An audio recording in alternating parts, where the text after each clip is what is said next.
نحمده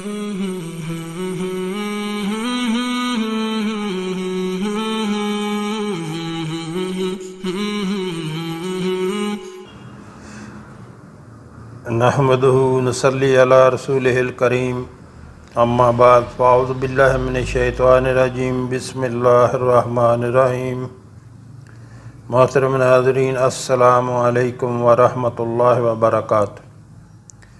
ہمارے آقا صلی اللہ علیہ وآلہ وسلم کا فرمان ہے کہ سلام کو عام کرو اور لوگوں کو کھانا کھلاؤ، یہ بہترین عمل ہے۔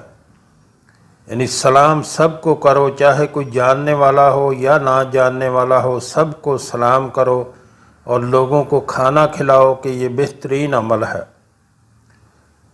اور ارشاد باری تعالی ہے سورہ دہر میں، اللہ تعالیٰ کا فرمان ہے سورہ دہر میں، وَيُطْعِمُونَ الطَّعَامَ عَلَىٰ حُبِّهِ مِسْكِينًا وَيَتِيمًا وَأَسِيرًا انما نطعمکم لوجہ اللہ لا نرید منکم جزاء ولا شکورا، جس کا ترجمہ ہے، اور باوجود یہ کہ خود ان کو طعام کی خواہش ہو اور حاجت مندوں، فقیروں، یتیموں اور قیدیوں کو کھانا کھلاتے ہیں، اور کہتے ہیں خالص خدا کے لیے کھلاتے ہیں، نہ تم سے عوض کے خواستگار ہیں اور نہ۔ الحمدللہ نحمدہ نصلی علی رسولہ الکریم اما بعد فاعوذ باللہ من الشیطان الرجیم بسم اللہ الرحمن الرحیم۔ محترم ناظرین، السلام علیکم ورحمۃ اللہ وبرکاتہ۔ احکام عید الفطر۔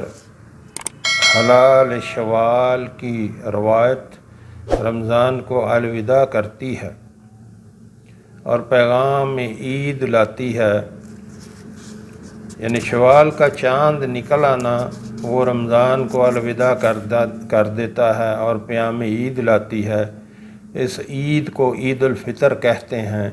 رسول اللہ صلی اللہ علیہ وآلہ وسلم جب مدینہ طیبہ تشریف لائے تو وہاں سال میں 2 تہوار منائے جاتے تھے۔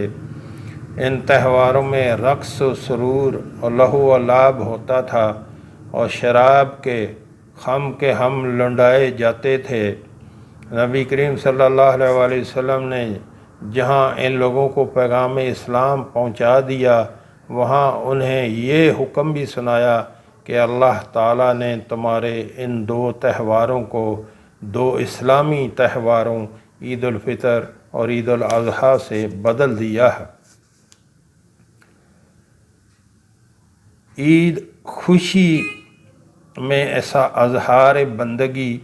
دنیا کی قوموں کا یہ طریقہ ہے کہ وہ اپنے تہوار اور خوشی کے دنوں میں لہو و لعب، ناچ گانے، شراب نوشی اور تفریحات کو پسند کرتے ہیں۔ اگلے پچھلے رنج و غم اور مصائب کو بھول کر وقتی خوشی میں ایسے سرشار ہو جاتے ہیں کہ انہیں اپنی سدھ ہی نہیں رہتی۔ ہم اپنے برادران وطن میں سے ہولی دیوالی کے موقع پر ایسے مناظر بکثرت دیکھتے رہتے ہیں۔ اسی طرح عیسائیوں کے یہاں جب کرسمس کا دن آتا ہے تو وہ ہر طرح کے معاصی اور منکرات میں مبتلا ہو کر اظہار محبت کرتے ہیں۔ یہی دستور زمانہ جاہلیت میں بھی رائج تھا۔ حضور اکرم صلی اللہ علیہ وسلم جب ہجرت فرما کر مدینہ منورہ تشریف لائے تو مدینہ کے لوگ سال میں 2 دن خوشی کے مناتے تھے۔ ان دونوں دنوں میں خوب کھیل کود ہوتا تھا اور گانے باجے کی مجلسیں جمتی تھیں، مگر حضور صلی اللہ علیہ وسلم نے ان سب سلسلوں کو ختم فرما کر اللہ تعالیٰ کے حکم سے ان 2 دنوں کے بجائے 2 خوشی کے دن عید الفطر اور عید الاضحیٰ مقرر فرمائے، اور ان دنوں میں اظہار مسرت کا مظاہرہ کھیل کود لہو لعب اور تفریحات کے ذریعے نہیں کرایا گیا، بلکہ اسلام کے ماننے والوں کو حکم ہوا کہ وہ مسرت کا اظہار اس انداز میں کریں کہ وہ خوشی ان کے ظاہر اور باطن سے نمایاں ہو سکے، دلوں کی گہرائیوں سے سرور کی خوشبوئیں اٹھیں، ذہن و دماغ کے گوشوں سے عطر بیز ہوائیں پھیلیں اور بدن کا رگ و ریشہ اور رواں رواں اظہار مسرت میں ایک دوسرے سے بازی لے جانے کی کوشش کرنے لگیں۔ ایسی لازوال خوشی کے حصول اور اس کے اظہار کا صرف ایک ہی طریقہ ہے، اور وہ یہ ہے کہ انسان جس رب کائنات کا بندہ ہے وہ اس بندہ نواز کے سامنے اپنی بندگی کا اظہار کر کے اس کی خوشنودی کا مستحق بن جائے۔ ظاہر ہے جب بندہ کا آقا اس سے خوش ہو جائے، اس بندہ کے لیے اس سے بڑھ کر اور کیا خوشی ہو سکتی ہے۔ اس لیے قرآن کریم میں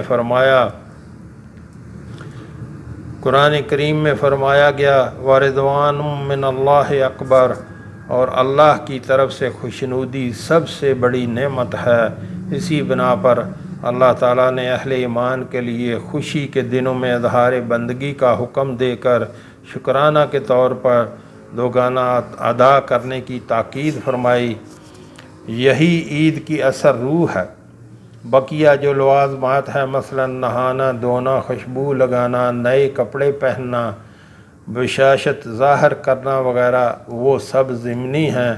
آج کے دن کا اصل کام یہ ہے کہ بندہ اپنے عمل سے یہ ظاہر کر دے کہ وہ واقعی اپنے رب کا فرما بردار اور طاعت گزار ہے، اور ایسے ہی بندہ کو در حقیقت آج خوشی منانے کا حق ہے۔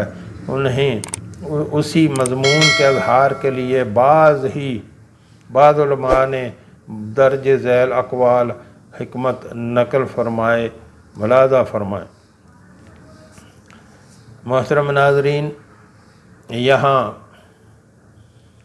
آپ سے گزارش کرنا چاہوں گا، ہمارے ہاں ایک دسترخوان چلایا جاتا ہے جو کہ بلا معاوضہ فری آف کاسٹ کوئی بھی اس میں کھانا کھا سکتا ہے۔ ہمارے آقا صلی اللہ علیہ وآلہ وسلم کا فرمان ہے کہ سلام کو عام کرو، جو سب کو سلام کرو، کوئی جاننے والا ہو یا نہ جاننے والا ہو، سب کو سلام کرو اور لوگوں کو کھانا کھلاؤ، سلامتی کے ساتھ جنت میں داخل ہو جاؤ گے۔ لوگوں کو کھانا کھلانا ہمارے کریم رب کا بہت ہی محبوب عمل ہے۔ تو محترم ناظرین، آپ سے گزارش کروں گا آپ بھی اس کار خیر میں اپنا حصہ ضرور ڈالیں۔ آپ کے تعاون سے اور اللہ کے کرم سے یہ ہمیشہ چلتا رہنا چاہیے۔ یقین کریں جو آپ نے اللہ کے راستے پہ خرچ کیا وہ باقی بچ گیا، وہ ہمیشہ کے لیے آخرت کا ذخیرہ بن گیا، اور جو آپ نے اللہ کے راستے پہ خرچ کیا تو ہمارا کریم رب اس کو دنیا میں بھی کئی سو گنا بڑھا کر واپس کر دیتا ہے، اور وہ آخرت کا ذخیرہ بن جاتا ہے۔ جو آپ نے دنیا میں خرچ کر دیا وہ ضائع ہو گیا، جو اللہ کے راستے پہ خرچ کر دیا وہ آخرت کا ذخیرہ بن گیا۔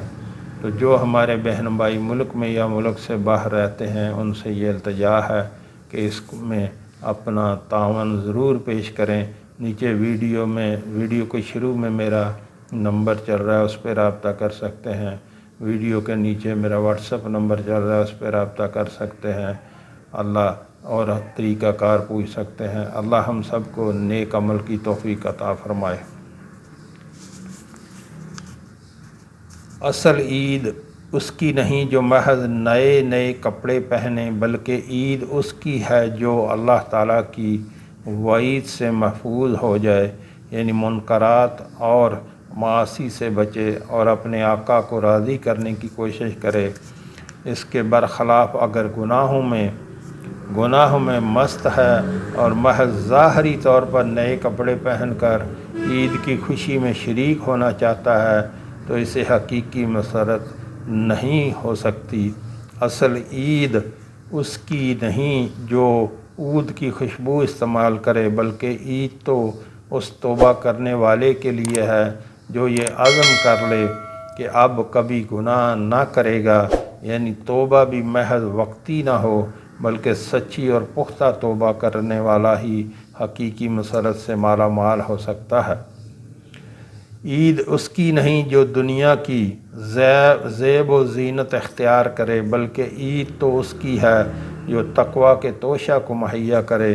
بالخصوص رمضان المبارک کا مہینہ تو اللہ تعالیٰ نے تقویٰ کے حصول کا بہترین سبب بنا کر امت محمدیہ صلی اللہ علیہ وآلہ وسلم کو مرحمت فرمایا۔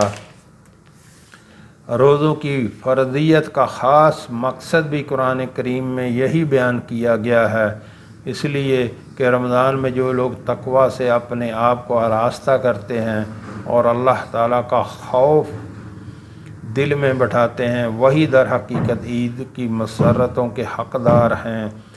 عید اس کی نہیں جو سواریوں پر سوار ہو کر، بلکہ اس کی ہے جو گناہوں اور غلطیوں کو چھوڑ دے، کیونکہ اگر گناہ رہیں گے تو اللہ تعالیٰ کے عذاب کا خوف اور خطرہ بھی رہے گا۔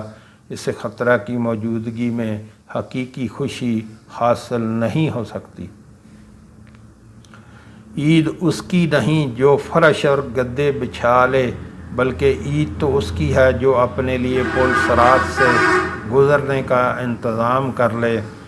آج افسوس کا مقام ہے کہ دیگر قوموں کی دیکھا دیکھی مسلمانوں نے بھی عید کو محض ایک تہوار سمجھ لیا ہے، اور اظہار بندگی کا جذبہ ذہنوں سے بالکل محو ہوتا چلا جا رہا ہے۔ جیسے ہی عید کا چاند نظر آتا ہے، نوجوان لڑکے لڑکیوں کی ٹولیاں بازاروں میں نکل پڑتی ہیں، دکانوں پر مردوں عورتوں کا ہجوم ہو جاتا ہے، گانے بجانے کی آوازوں سے کان پڑی آواز سنائی نہیں دیتی۔ عید کی مبارک رات مٹر گشتیوں میں ضائع کر دیتے ہیں، اور پھر عید کے دن بھی دو گانا کی ادائیگی کے بعد انہی لغویات کا سلسلہ کئی روز تک جاری رہتا ہے۔ سینما ہالوں اور تفریح گاہوں کی رونقیں بڑھ جاتی ہیں۔ یہ صورتحال اہل اسلام کے اسلامی شان کے بالکل خلاف ہے۔ اگر ہم بھی یہی طریقہ اپنانے لگیں گے تو ہم میں اور غیر میں آخر کیا فرق باقی رہے گا؟ اس لیے ضروری ہے کہ عید کو اسلامی شان و شوکت کے ساتھ منایا جائے۔ یہ شان و شوکت اس وقت حاصل ہو سکتی ہے جب کہ ہم اپنی عید کو ہر گناہ اور معصیت سے محفوظ رکھیں اور بندگی کے اظہار میں ایک دوسرے سے سبقت لے جانے کی کوشش کریں۔ اللہ تبارک و تعالی صحیح معنوں میں ہمیں اپنی زندگی کی توفیق، اپنی بندگی کی توفیق عطا فرمائے، آمین۔ تو محترم ناظرین، رمضان کا مہینہ جا رہا ہے، خوب اپنے لیے دعائیں کریں۔ رمضان کے پہلے عشرہ رحمت ہے، اس کی دعا ہے رب اغفر وارحم وانت خیر الراحمین۔ دوسرا عشرہ جو ہے وہ مغفرت ہے، اس کی دعا ہے استغفر اللہ ربی من کل ذنب واتوب الیہ۔ تیسرا عشرہ جہنم سے نجات کا ہے، اور اس کی دعا ہے اللہم انک عفو تحب العفو فاعف عنی۔ افطار کے وقت خوب بیٹھ کے دعائیں کریں۔ جب افطار کے لیے بیٹھیں تو اپنے لیے دعائیں کریں، اپنی اولاد کے لیے اور اپنے عزیز و اقارب کے لیے، اپنے آقا صلی اللہ علیہ وآلہ وسلم کی پوری امت کے لیے، اپنے والدین کی مغفرت کی دعا کریں اگر وہ دنیا سے چلے گئے ہیں۔ افطاری کے وقت کی دعا رد نہیں ہوتی، ہمیشہ اللہ دعا قبول کرتا ہے، لیکن کچھ خاص مواقع ہوتے ہیں جن میں اللہ تعالیٰ دعائیں جو ہے وہ رد نہیں کرتا۔ مثلا افطار کے وقت کی ہوئی دعا وہ قبول کی جاتی ہے، بارش جب ہو رہی ہو تو دعائیں قبول کی جاتی ہیں، اور جب بندہ سفر میں ہو، جب تک سفر میں ہو دعائیں قبول کی جاتی ہیں۔ جب اذان ہو جائے، اذان اور اقامت کے درمیان جتنا فاصلہ ہوتا ہے، یعنی اذان ہو گئی، آپ مسجد میں چلے گئے، ابھی نماز کھڑی نہیں ہوئی، اس میں پہلے نماز کھڑی ہونے سے پہلے آپ جو دعا کریں گے وہ اللہ قبول کرے گا۔ افطار کے ٹائم اپنے لیے، اپنے اگر تنگ دستی ہے اپنے لیے اللہ سے فراخی کی دعا مانگیں، مال و دولت مانگیں، اللہ سے دین مانگیں، اللہ سے جنت کا سوال کریں، اللہم انی اسألک الجنۃ الفردوس واعوذ بک من النار، اور جہنم کی آگ سے پناہ مانگیں اللہ کی، اور زیادہ سے زیادہ دعائیں کریں۔ جو ہم نے پڑھا، جو ہم نے سنا، اللہ ہمیں اس پر عمل کی توفیق عطا فرمائے۔ وآخر دعوانا الحمدللہ رب